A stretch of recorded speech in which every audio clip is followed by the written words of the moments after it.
The next topic for ecology, evolution, and classification is the evolution part. So this would be a very short snippet of what is going to be discussed in the option D, evolution. So this is just basically a foundation of what evolution is. So evolution, this is actually the process of cumulative change in heritable characteristics of a population. So basically it shows us what are the commonly occurring characteristics that are present today and how they are related to the characteristics that are present in primitive organisms. So the reason why we have eukaryotic cells, because eukaryotic cells have evolved from prokaryotic cells. So there are actually evidences that are showing that evolution is occurring because these are actually groups of organisms that has shown favorable characteristics that are able to survive and withstand conditions that has been present for a very, very long time. So the first thing that we need to discuss, of course, is the definition. Okay, so just like what I have said a while ago, it is a process of cumulative change. So it needs time. So we have to indicate it to our students that evolution needs or requires time for that. Okay, for us to be able to see that there are changes that are occurring in a specific group of organisms.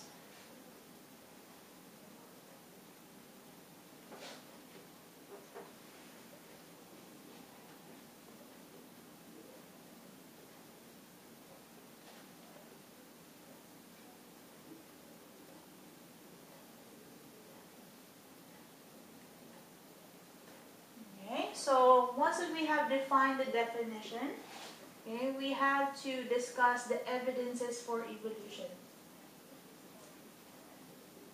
Okay, so of course the evidences of evolution, since this has occurred for a very, very long time, we have to show evidences, or we have to show proof that evolution is actually occurring.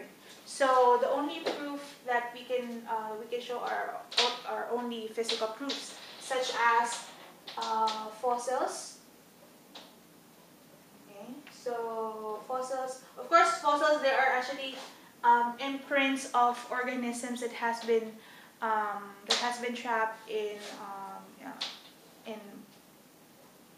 stone or in different type of material, and then since they were trapped in this condition, they haven't undergone decay. That's why the structure of their bodies has remained intact. Okay, so we have to indicate we have to include selective breeding as well. So in the case of selective breeding, this is when people are actually choosing certain traits that can be passed on to the offspring. So we can actually show diagrams for selective breeding. So for example, selective breeding or the domestication of dogs. The reason why we have dogs is because before they came from, it is possible that they came from wolves. It's because wolves and dogs they're actually they're very similar to each other, but since there are domestication and there are certain steps that are being done by people for them to be able to select certain characteristics that can be passed on to the next offspring, then that's the time that they will be able to, when they're selecting these traits or these genes, they are able to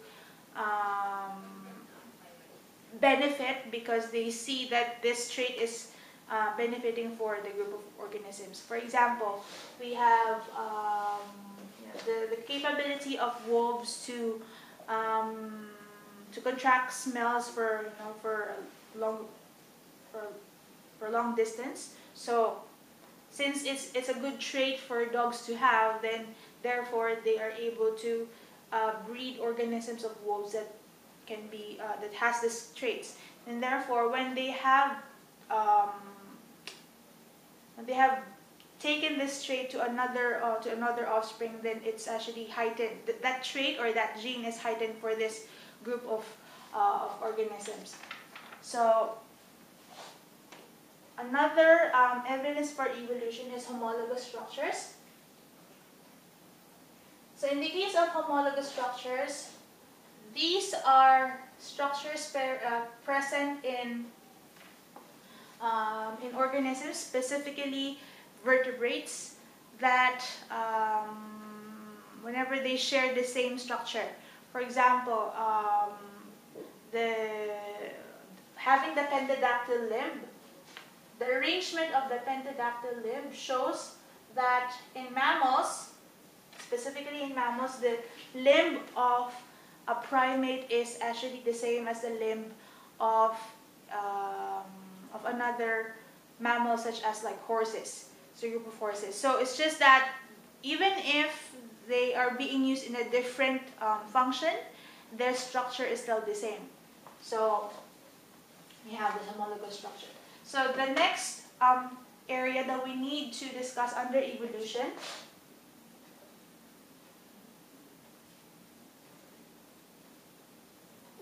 is about carrying capacity.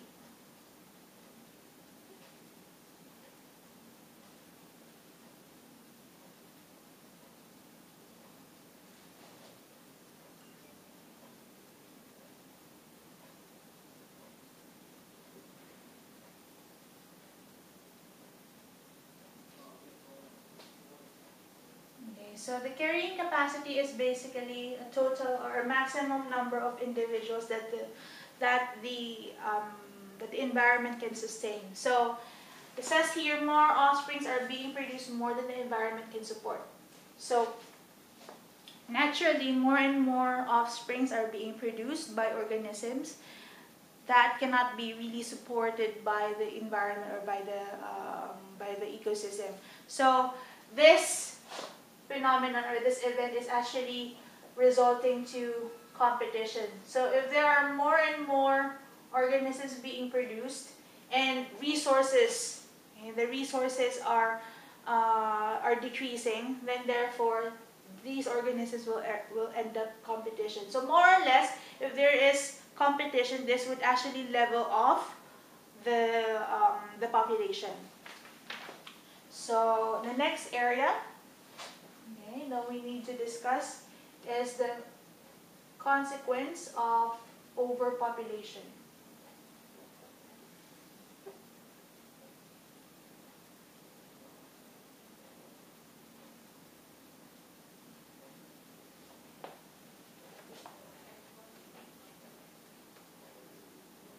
Okay, actually, the consequence of overpopulation is also related to the previous topic that we have that I have mentioned a while ago about carrying capacity, wherein if more and more organisms are being produced, more than the environment can sustain, then it can lead to competition. We just need to look for the correlation for this one. Okay, so the next area that we need to discuss is about variation. So since that the students have a background about genetics already, then we can say that variation can lead to evolution as well. So in the case of variation, when more and more genes that are being passed on to several generations, it actually gives us more variety in the types of genes or in the types of in the types of characteristics that is supposed to be passed on to the next generation. So we have to include the specific processes in meiosis that will promote variation.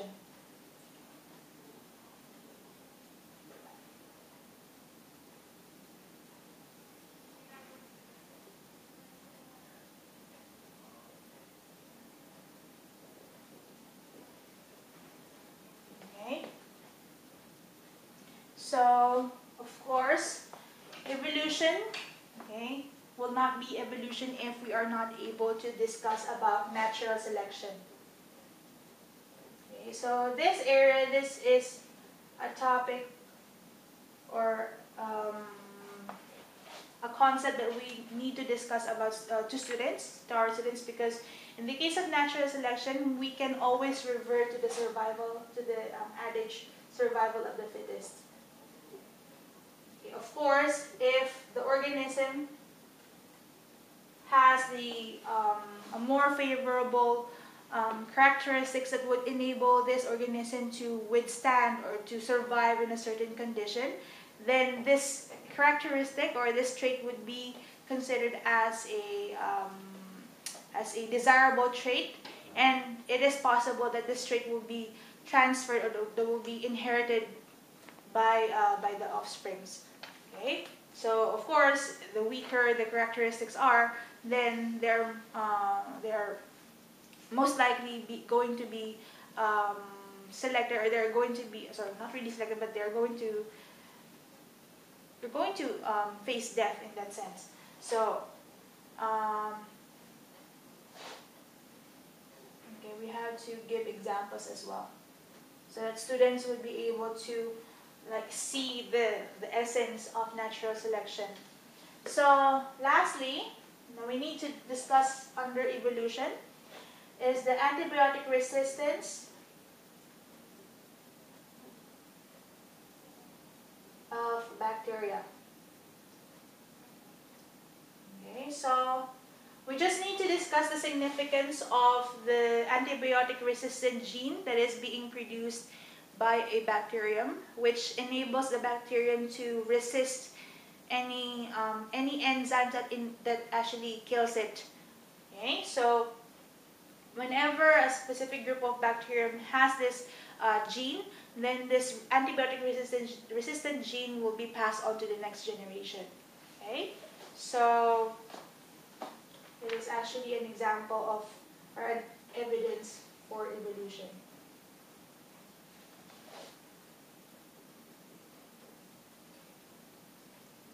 So that will be all for evolution.